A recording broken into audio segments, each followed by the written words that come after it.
শেখ হাসিনা আবারও কথা বলে যাচ্ছেন। উনি কথা বলে যাবেন এটা বোঝা যায় এবং সেই প্রবণতা, সেই তার কথা বলার ফ্রিকোয়েন্সি বাড়ছে এবং আমরা ধারণা করতে পারি সামনের দিকে এটা আরও বাড়বে এবং হতেও পারে তার চেহারার মধ্যে হতাশা, তার পরাজিত যে অ্যাটিটিউড সেটা যদি সরে গিয়ে থাকে, তিনি হয়তো ভিডিওতেও সামনে আসবেন। এটা আমাদের জন্য নিশ্চিতভাবেই, আমাদের এই সরকারের জন্য একটা বড় চ্যালেঞ্জ, এই নারীর মুখ বন্ধ করা। করতে পারতে হবে অ্যাট এনি কস্ট। কিন্তু উনি যে বক্তব্য দিচ্ছেন সেটা নিয়ে একটু কথা বলা দরকার। উনি গত 24 ঘন্টার মধ্যে অন্তত দুবার কথা বলেছেন আওয়ামী লীগের অফিসিয়াল পেজে। একটা ওয়েবিনারে যুক্ত হয়ে তিনি তাদের ভাষার তথাকথিত ভুক্তভোগীদের সাথে কথা বলেন, এর আগেও একবার তিনি বলেছেন। আরেকটা হচ্ছে একটা বক্তব্যের মতো নারীদের ওপরে সহিংসতা বিষয়ে। বিশেষ করে যেই ওয়েবিনারটার কথা বলছিলাম, যেখানে বিভিন্ন লোকজনের সাথে তিনি কথা বলেছেন, সেটা শুরুতে তিনি একটা বক্তব্য দিয়েছেন, তাতে এটা মনে হবার যথেষ্ট কারণ আছে যে শেখ হাসিনা ভয় পেয়েছেন। হ্যাঁ, কি ভয় পেয়েছেন সেটা নিয়ে কথা বলবো। তার আগে আরও কয়েকটা ইস্যু নিয়ে একটু কথা বলা দরকার, যেটা আমার কাছে খুবই গুরুত্বপূর্ণ বলে মনে হয়েছে। উনি প্রায় একটা কথা বলেন যে এটা চক্রান্ত, মানে ডক্টর ইউনূস চক্রান্ত করে তাকে ক্ষমতাচ্যুত করেছেন। এই ক্ষেত্রে ডক্টর ইউনূসের একটা বক্তব্য তিনি ব্যবহার করেন, মিটিকুলাসলি ডিজাইনড বা প্ল্যান্ড একটা মুভমেন্ট। উনি বলছেন তার মাস্টার মাইন্ডদেরকে দিয়ে তিনি মিটিকুলাসলি প্ল্যান করে এই মুভমেন্ট ঘটিয়েছেন, ষড়যন্ত্র করেছেন, চক্রান্ত করেছেন। আমি পাল্টা ওভাবে ভাবার চিন্তা করছি, আচ্ছা শেখ হাসিনাকে যদি কেউ চক্রান্ত করে, তাত্ত্বিকভাবে ধরে নিচ্ছি তর্কের খাতিরে, চক্রান্ত করে ষড়যন্ত্র করে তাকে ক্ষমতাচ্যুত করত, আমাদের কি খারাপ লাগতো? আমার একটা স্মৃতি মনে পড়লো, টকশো করি তখন আওয়ামী লীগের লোকজনের সাথে, এখনও করি, কিন্তু তখন আওয়ামী লীগের লোকজন সাথে থাকতো। এই 2022-23 সালের দিকে যখন আওয়ামী লীগের ওপরে আমেরিকা প্রচুর চাপ প্রয়োগ করছে, তখন আওয়ামী লীগের এক নেতা বলছিলেন যে আওয়ামী লীগের বিরুদ্ধে ষড়যন্ত্র হচ্ছে। শেখ হাসিনা ষড়যন্ত্রের কথাটা খুব বলতেন। প্রত্যেকটা স্বৈরাচার এই ধরনের আলাপ দেয়, বিশেষ করে যারা কিছু কিছু ক্ষেত্রে, আমি বহুবার বলেছি আওয়ামী লীগ আসলে একটা মাফিয়া রেজিম, কিন্তু সে কতগুলো ফ্যাসিস্টের টুল ব্যবহার করতো, তার মধ্যে একটা শত্রুর প্রতিমূর্তি তৈরি করা, ষড়যন্ত্র হচ্ছে, তার বিরুদ্ধে তাকে দাঁড়াতে হবে, সেটা বলার চেষ্টা করতো। তখন আমি একদিন অন রেকর্ড টকশোতে তাকে বলেছিলাম, আপনারা ষড়যন্ত্র করে ক্ষমতায় আছেন, আপনাদেরকে যদি ষড়যন্ত্র করেও ক্ষমতা থেকে সরানো যায়, কেউ সরায়, আমি তার সাথে আছি। আমি এভাবে যদি জিজ্ঞেস করি, শেখ হাসিনা একটা অভাবনীয়, অসামান্য, অসাধারণ, এই ভূমিতে কখনো এই রকম গণ অভ্যুত্থান হয়নি, সেটার মাধ্যমে পরাজিত হয়েছেন, পালাতে বাধ্য হয়েছেন। কিন্তু শেখ হাসিনাকে যদি সামরিক, একেবারে সরাসরি সামরিক কুয়ের মাধ্যমে তার পতন হতো, এই দেশের জনগণ কি সেটাকে ওয়েলকাম করতো না? করত। সুতরাং শেখ হাসিনা এই যে আলাপ করছেন, মানে আমি তাদের ন্যারেটিভের দুর্বলতা দেখছি। তাদেরকে নিশ্চয়ই বিরাট থিঙ্ক ট্যাঙ্ক মিলে এইসব বুদ্ধি টুদ্ধি দিচ্ছে, তিনি সহ বসে, তাদের কি কে জানি আছে। এবং আমি খেয়াল করছি তাদের কিছু লোকজন একসময় 71 টিভিতে বসে বসে আলাপ করতো, তারা এখন সব মাঠে নেমেছেন, নিজেদের ইউটিউব চ্যানেল খুলে দেখলাম একই ধরনের আলাপ টালাপ করছেন। তো তারা মিলে তাকে বুদ্ধি দিয়েছে এটাকে চক্রান্ত বলার। মাই গড, এত স্টুপিড তারা, মানে পরাজয় তাদেরকে এতটাই ভ্যাবাচাকা খাইয়ে দিয়েছে যে এখন আর মাথাও কাজ করছে না। সম্ভবত চক্রান্ত করে হোক আর যেভাবেই হোক, যেভাবেই হোক, জাস্ট শেখ হাসিনার পতনের জন্য মানুষ অধীর আগ্রহে বসেছিল, অথচ এটাকে যুক্তি হিসাবে আনা হয়। আর দু একটা ইস্যু বলে তার ভয় পাওয়ার ব্যাপারটা বলবো। বরাবরের মতো কি অপরাধ করেছি আমি, কি অপরাধ করেছে আওয়ামী লীগ, সকল কিছু উন্নয়নে ফিরিস্তি দেওয়ার চেষ্টা করেন। কয়েকটা কথা তার মুখস্থ আছে, মাথা পিছু আয় কোথায় কি হয়েছে, কোথায় কি ভাতা দেওয়ার ব্যবস্থা করেছেন, এসব আলাপ, এসবের মধ্যে কি চুরি কি বাটপারি হতো, এগুলো আমরা জানি, সেগুলো খণ্ডাতে যাচ্ছি না। এগুলো বলে বারবার এটাই কি তাহলে আমাদের অপরাধ? আমরা দেশকে উন্নত করতে চেয়েছি, আমি দেশকে উনি নাকি ঘুমান নাই, জেগেছিলেন, এই সেই নানান কথাবার্তা বলে অপরাধ, উনি অপরাধ করেন। এই জন্য আমরা প্রায় বলি, কেউ কেউ মনে করেন যে তার মধ্যে কোনো আকারে ইঙ্গিতেও ক্ষমা চাওয়ার কোনো বোধ নেই।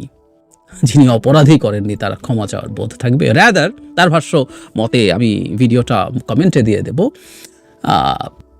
তার ভাষ্য মতে আসলে আমাদেরই ক্ষমা চাওয়া উচিত, কারণ এত উন্নয়নের পরও তাকে আমরা ঘাড় ধরে ক্ষমতাচ্যুত করেছি। শুধু তাই না, তাকে ভারতে পালিয়ে যেতে বাধ্য করেছি আমরা, আমাদেরই ক্ষমা চাওয়া উচিত, সেটা বলেছেন। তারপরে আওয়ামী লীগের কোনো সমস্যা নেই, অথচ আওয়ামী লীগের বিরুদ্ধে মামলা করা হচ্ছে। এবং মজা লাগে আজকে এই জিনিসটা ভাবতে, অজ্ঞাতনামা আসামির কথা বলছেন। বহু জায়গায় ঘটনা ঘটেছে, এটা তো সত্য। এই যে 4 অগস্ট আমরা ক্লিয়ারলি মনে করতে পারি, যখন আওয়ামী লীগ নেমেছে, হাজারে হাজারে আওয়ামী লীগের ক্যাডার অস্ত্র নিয়ে রাস্তায় নেমেছিল। সো মামলা হলে সেখানে অজ্ঞাতনামা আসামি থাকবে, কিন্তু মজাটা হচ্ছে এই অজ্ঞাতনামা আসামি নাম দিয়ে হয়রানির ইতিহাস তিনি তৈরি করেছিলেন। আমরা বাংলাদেশে অজ্ঞাতনামা আসামি থাকবে, কারণ অনেকেই তদন্তে বেরিয়ে আসবেন, কিন্তু কোনো মানুষ হয়রানির শিকার হোক এই বাংলাদেশে আমরা চাই না। এমনকি আওয়ামী লীগের লোকও মিথ্যা হয়রানির শিকার হোক চাই না। আমরা শেখ হাসিনার বিভৎস অবিচারকে ন্যায় বিচার দিয়ে প্রতিশোধ নিতে চাই, সত্যিই চাই, আমি অন্তত চাই। আগে একটা কথা বলেছিলাম, আবার একটু যোগ করতে চাই। তিনি দেশকে উন্নয়নশীল দেশে নিয়ে গেছেন, মানে এলডিসি গ্র্যাজুয়েশনের কথা বলছেন। এই আলাপে আজকে ঢুকছি না, একদিন কথা বলবো। এলডিসি গ্র্যাজুয়েশন ফুটানি দেখানোর জন্য এলডিসি গ্র্যাজুয়েশন করে আমরা আসলে আমাদের ক্ষতি করেছি, বড় ক্ষতি করেছি, সেটা এখন আমরা হাড়ে হাড়ে টের পাবো। কিন্তু যে কথাটা বলছিলাম, তার বাবা স্বল্পোন্নত দেশ হিসেবে রেখে গেছেন, তারপর তিনি এসে এলডিসি, মাঝখানে কেউ কিছু করেনি। মানে আমাদেরকে এত স্টুপিড মনে করেন। আমি আগে একদিন বলেছি, অনেকে হয়তো শুনে নিতে, আজকে একটু যোগ করি। সেটা হচ্ছে সবচেয়ে খারাপ অবস্থাটাই হচ্ছে এলডিসি। স্বল্পোন্নত দেশ, সব দেশ স্বল্পোন্নত। বরং বাংলাদেশ শেখ মুজিবের সময়ই, স্বাধীনতার পরপরই এলডিসিতে থাকার কথা ছিল না। এলডিসি গ্র্যাজুয়েশনের বেসিক হচ্ছে 3টা যোগ্যতার মধ্যে 2টো যদি কেউ অর্জন করে। একটা হচ্ছে মাথাপিছু আয়ের একটা ব্যারিয়ার আছে, একটা হচ্ছে হিউম্যান অ্যাসেট ইন্ডেক্স, এর মধ্যে আবার অনেকগুলো সাব কম্পোনেন্টস আছে, আর একটা হচ্ছে ভালনারেবিলিটি বা ইকোনমিক ভালনারেবিলিটি ইন্ডেক্স। এই 3টার মধ্যে 2টো যদি কেউ গ্র্যাজুয়েট করে, সে এলডিসি গ্র্যাজুয়েট হয়ে যাবে। আরেকটু কিন্তু আছে, সেটা হলো মাথাপিছু আয় যদি কেউ ডাবল করে ফেলতে পারে, তাহলে ওই একটা দিয়ে তার এলডিসি গ্র্যাজুয়েশন হয়ে যেতে পারে। তার চাইতেও জরুরি কথা, কোনো রাষ্ট্রের জনসংখ্যা যদি 7 কোটি অ্যান্ড অ্যাবভ হয়, সেই রাষ্ট্রের এলডিসি হবারই কথা না। মানে বাংলাদেশ এলডিসি না, এই শুধুমাত্র যত গরিবই হই না কেন, আমাদের বাকিগুলোতে হিউম্যান অ্যাসেট ইন্ডেক্স বা ইকোনমিক ভালনারেবিলিটি ইন্ডেক্স আমাদের যতই খারাপ অবস্থা থাকুক না কেন, এই 7 কোটি জনসংখ্যার জন্যই আমাদের সোকল্ড উন্নয়নশীল দেশ এলডিসি গ্র্যাজুয়েশন আসলে এইভাবে আমরা বলবো হয়ে যাবার কথা ছিল। সুতরাং তার বাবার, উনি ক্রেডিট নেন, তার বাবা বাংলাদেশকে স্বল্পোন্নত দেশ হিসেবে তৈরি করে রেখে গেছেন। ওই যে সবাইকে একসময় তাই তো ছিল, উনি যখন ক্ষমতায় বসে বসে এগুলো বলতেন, কিছু লোকজন হাততালি দিত, কি অসাধারণ কথা বলেছেন, আশপাশে বলতো।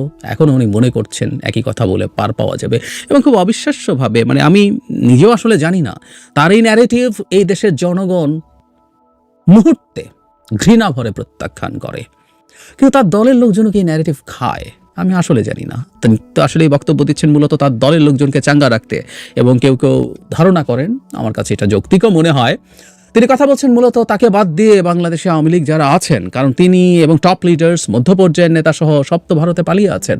আমি কিছুদিন আগে একটা ভিডিওতে বিবিসি বাংলার একটা রিপোর্টকে উল্লেখ করে আপনাদেরকে জানিয়েছিলাম, টপ লিডার্স যার মধ্যে এমপি, মন্ত্রী এবং জেলা পর্যায়ের প্রেসিডেন্ট, জেনারেল সেক্রেটারি মিলে প্রায় 200-র মতো মানুষ ভারতে পালিয়ে আছেন।